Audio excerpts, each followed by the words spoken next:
Alléluia, Alléluia.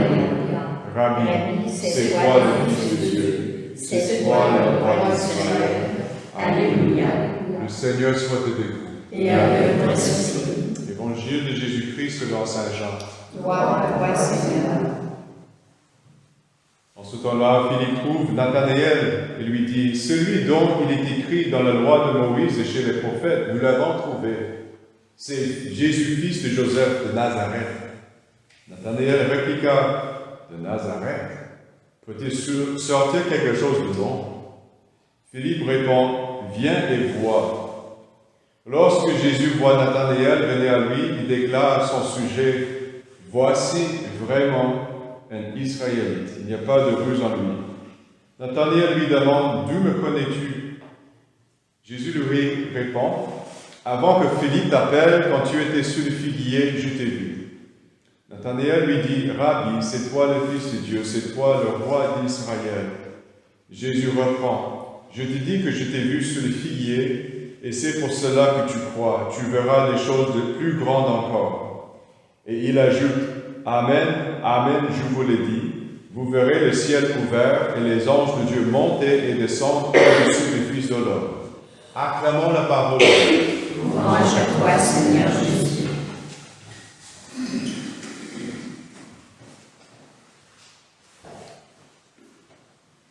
Cette ville sainte, Jérusalem, qui descendra du ciel d'auprès de Dieu, et qu'il avait les 12 portes ou les 12 colonnes. Ils vont avoir sur les portes le nom des 12 fils d'Israël. Il faut comprendre ça dans son sens métaphorique. Parce que les 12 fils d'Israël, de Jacob, étaient déjà dans l'histoire d'Israël. Et ce qui restait de ces 12 hommes étaient leurs descendants, mais surtout le territoire. Donc la Palestine, la Terre Sainte, a été divisée dans 12 sections selon le nom de chaque ancêtre du peuple qui était là, de chaque tribu, de 12 tribus. Donc, la nouvelle Jérusalem, la nouvelle ville, c'est l'Église. Et sur la porte de l'Église, par laquelle les gens peuvent entrer, il y a 12 noms. C'est-à-dire, il y avait 2 hommes, y compris Barthélemy, qui étaient allés au monde entier pour évangéliser. Donc, les gens qui allaient entrer dans la ville sainte, dans la nouvelle Jérusalem, devaient passer par la porte avec le nom, dont le nom était un apôtre. C'est-à-dire que nous sommes les disciples des apôtres. Okay? Donc, il y a des gens dans certains endroits du monde qui peuvent dire que nous sommes les disciples de Saint Barthélemy. Nous sommes les disciples de Saint Pierre, nous-mêmes, juste pour vous dire, pour préciser, nous sommes les disciples de Pierre. Nous sommes les disciples de Jean, nous sommes les disciples de Jacques, Thomas. Les chrétiens dans le sud de l'Inde ne s'appellent pas catholiques, bien qu'ils soient catholiques, ils sont des chrétiens de Saint Thomas, des chrétiens de Thomas, parce que le corps de Saint Thomas se trouve dans le sud de l'Inde, tandis que nous sommes des chrétiens de Pierre. Par Saint Pierre à Rome, nous avons reçu la foi chrétienne catholique, et c'est la majorité des gens qui sont les disciples de Saint Pierre.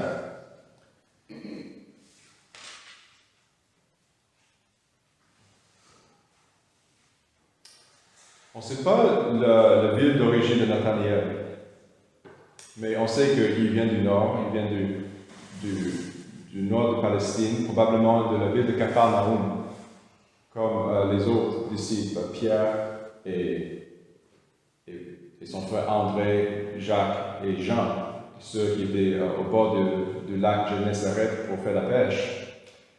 Mais c'est drôle parce que Nazareth, à ce moment-là, est un tout petit village. C'est comme de dire, est-ce qu'il y a du bon, est-ce qu'il y a quelque chose de spécial qui vient peut-être d'un petit village autour de la Atlantique? C'est un peu insultant. Mais néanmoins, Nathanaël a juste fait une réponse. Est-ce que c'est possible que celui qui attendait vienne de ce petit village, Jésus, fils de Joseph de Nazareth? Mais j'aime beaucoup la réponse du Seigneur. Il dit, voici un homme d'Israël, Nathanaël, qui n'avait pas de ruse en lui. Il était très franc, très direct, peut-être très humble. Il ne pouvait pas avoir, comment on dit, un filtre dans son esprit. Il disait ce qu'il avait dans son cœur, dans son esprit. Et c'est intéressant que cette franchise, cette humilité est une caractéristique de Nathanaël. Et les autres 11 apôtres, ils avaient tous leurs propres caractéristiques et leur propre tempérament. Mais tous, on peut dire, étaient des hommes très rudes, très simples. Lévi, qui est devenu Matthieu, il était un administrateur, mais on ne sait pas s'il avait vraiment une grande éducation. Donc, les apôtres étaient des hommes de campagne, la plupart. Et c'est étonnant de voir comment ils ont transformé notre histoire.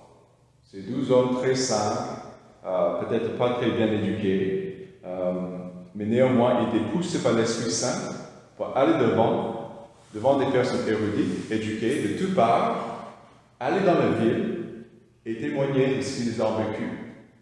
Donc, je viens d'une ville, une très grande métropole, et c'est sûr que ça m'a fait une certaine, on peut dire, je suis surpris de vivre en campagne maintenant. On sait que le lac Mégantic, ce n'est pas une campagne, mais on est entouré par la nature, et les repères des gens sont l'expérience de la nature et, on peut dire, de vie campagnarde. Ce n'est pas mes repères. Mes repères sont détruits. J'ai vécu sous la voile des avions qui atterrirent à l'aéroport. On avait les trains, on avait le bateau, on avait toutes les grandes économies. Ce sont mes repères, moi. Mais ces hommes-là, imaginez, c'était vraiment des territoires éloignés. Ils sont allés dans les villes, devant les empereurs, devant les gouverneurs, devant les sages, devant les éduqués. Ils ont juste prêché. Mais qu'est-ce qu'ils ont prêché? Une chose. Une chose. Ils ont prêché toujours une chose, ce qu'on appelle le kérib. Ils ont dit, il y avait un homme qu'on appelait le Fils de Dieu. Il est le Fils de Dieu par nature. C'est-à-dire que Dieu a envoyé son propre Fils du ciel sur la terre. Et il nous a enseigné l'Évangile, mais la preuve définitive de la vérité de ces paroles, c'est qu'il est mort sur la croix et il est ressuscité. Il est mort sur la croix, il est ressuscité. Il a vaincu la mort. Et par sa victoire de la mort, il a vaincu le malin et le péché. Mais pour les apôtres, je vais juste vous présenter ces réflexions pour terminer. Il y a des gens qui vivent des moments tragiques, des morts, des sinistres,